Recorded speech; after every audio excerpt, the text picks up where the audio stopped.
What's up, party people? This is Jude Snowboard here today talking about taxes. This is 2025. People are getting their first big 1099, not checks, but 1099s in the mail to do their taxes. And a lot of people have questions about taxes. They say don't ask online about taxes because you're just going to get a lot of bad advice. And to some extent, that's true.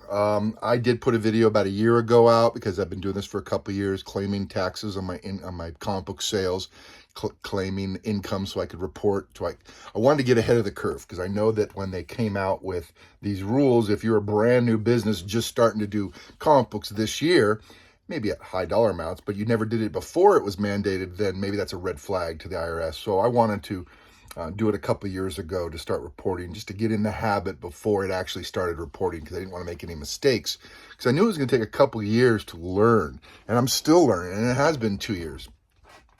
So this was my third video, actually. I've done two. I just got some clarification on the second video that's probably on my page right now. Jude's Junk is the page on Facebook, and Jude's Junk is also a YouTube channel.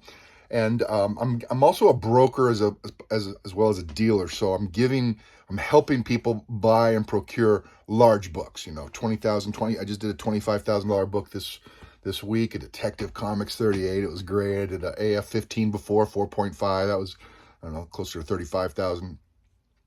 So people are not only buying and selling, not only selling, asking questions, but some of the buyers are asking questions because they don't plan to sell some of these big books, but they still want to know. So I have been doing the taxes with a CPA.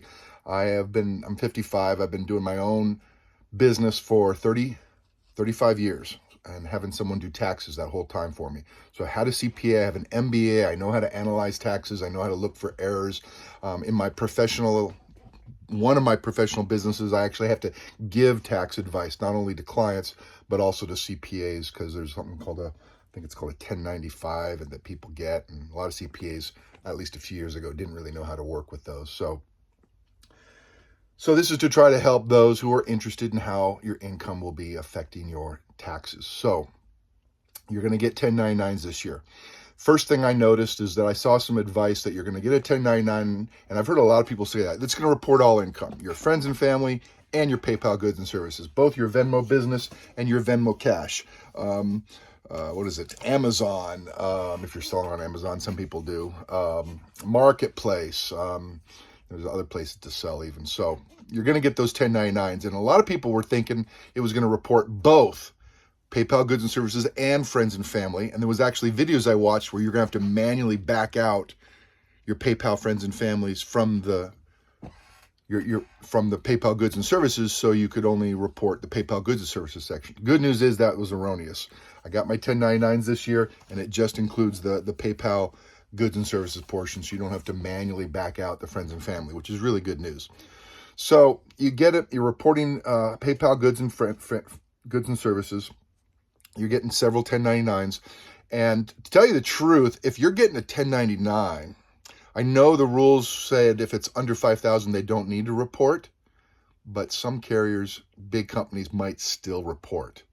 Just because they don't need to doesn't mean they won't. So if you get a 1099 for under that 5,000, again, this is something you need to check with your CPA. It's my understanding if you get a 1099, they've reported that income, even if it's below that $5,000 threshold. And to tell you the truth, I can't keep track. 600 threshold, 5,000 threshold. I'm kind of beyond that now, because now we're just working with whatever the 1099s we get are. And I believe for 2024, it was a $5,000 threshold. It started off at 600 and then they changed it and blah, blah, blah. So you get income reported for your comic book sales. And one of the reasons I got a lot of pushback on my very first video was because I do a Schedule C. I do it as inventory, cost of goods sold, and other people don't. They just put it as a collectible sale on their private income. So you need to look at both these options to see which one might be better for you. Doing a Schedule C is not a big deal. I did a Schedule C when you're starting a business and your income is very, very low. You sell one book for $5,000 and you had it since the 1960s, then you have a $200 cost into it for CGC, and it's a $4,800 profit. Now you need to decide whether you want to put that on your personal taxes or do a Schedule C. I've only done Schedule C, so that's all I know. That's what my experience is from. But I got some clarity today from my CPA, because a lot of people keep telling me about this 28% capital gains tax rate for books that you sold over a year, not within a year, not short term, but over a year. You've had the book over a year, and maybe you bought it in the 60s. Maybe you're selling it now for $20,000.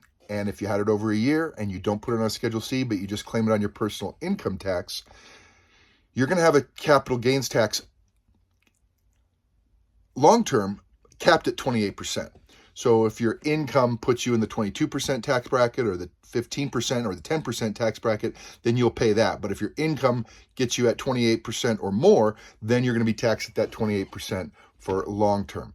Short-term is one thing I wasn't aware of. I didn't know if short-term defaulted to a 15% tax bracket, capital gains tax rate, or what. So I called him and he said, no, the under a year, that'll go straight to your taxable income.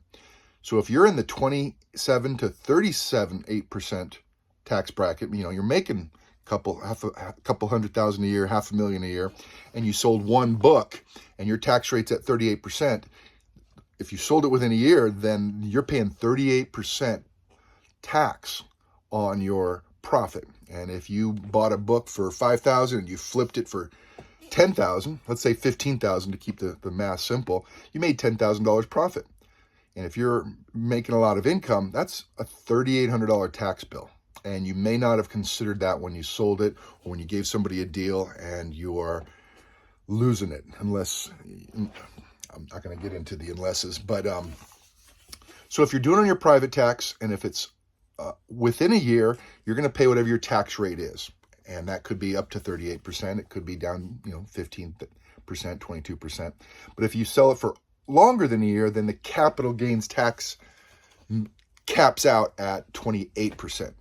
That's a lot of tax. So I don't know about that. I've never done it that way. I do it on a Schedule C. By the way, if you are doing your personal income tax, claiming your income on your personal income taxes, you'll do an 8949 form. That's for collectibles, and then that gets moved over to Form D.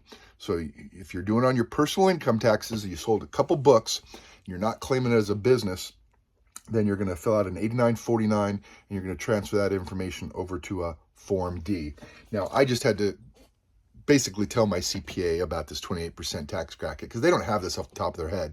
And he's like, well, I'm not aware of that. So we had to go back, research it. And then he called me right back. Yeah, you're right. Comics is classified as one of the special collectibles. It's actually listed on the tax code. So along with other big dollar collectibles. So what I do is a Schedule C. So I don't have a capital gains tax rate. I have a business, cost of goods sold, and you get your net sales. So I subtract out PayPal goods and services fees. I subtract out shipping, and then I subtract what I paid for it. And you got to have good records of what you paid for it and what you sold it for. And I use this, one of the apps we all like to use for that information. I found a way to pull those reports off at the end of the year, and it's actually a very great tool. So I do that. So all the books I bought that I didn't sell, I don't get to write those off. That was my first big mistake the first year. I thought, hey, I bought $10,000 worth of books and I sold $10,000 worth of books. It should be a wash. No, you only get to write off the cost of the books that you actually sold. So I'm sorry, my hand's getting tired. So you sell $10,000 worth of books and it cost you $5,000. That's $5,000 worth of profit. Now you still get to subtract off regular businesses from that. A room in your house, internet, CLZ app fees, GPA fees, internet, Wi-Fi, new laptops, whatever is related to a normal business expense. And even mileage, if you're driving to conventions, going to conventions can be written off. So that's something to consider as well. So you're writing all that off your normal business, and you got your Schedule C. So what I wasn't aware of, though, is that profit off the price that I sold the book for, and what I sold it for $10,000, bought it for $5,000. That $5,000, I kept thinking that was going to have that 28% tax rate at the most, but it's not. Since it's on a Schedule C, it's just going to be profit that goes over into your normal personal income bracket, along with my other profits from my 2 schedules, other C's, and I also have a Schedule E for rental income. So I have like 4 or 5 different places that pull income, put it on your personal income tax, and then whatever tax rate you're at there. And so I think mine's pretty low. But if you're selling a book, you need to calculate all that. Anyways, hopefully this information is helpful. There are CPAs out there that'll have more insights. I think this is to help you generate the right questions and kind of have an idea of which way to go. This isn't to give tax advice per se, but use this and go to your CPA and say, hey, I heard about this 8949 form and Form D. Well, or I could do my comics on a Schedule C. What do you recommend? And he's going to say, well, how many comics do you sold? How much did you make? Did you sell it within a year or over a year? So you have to keep track of that if you put on your personal income, when you bought it and when you sold it. Because if it's over a year, it can be up to 28%. Anyways, happy hunting, guys. Put your questions below and I'll chase some answers down. Take care.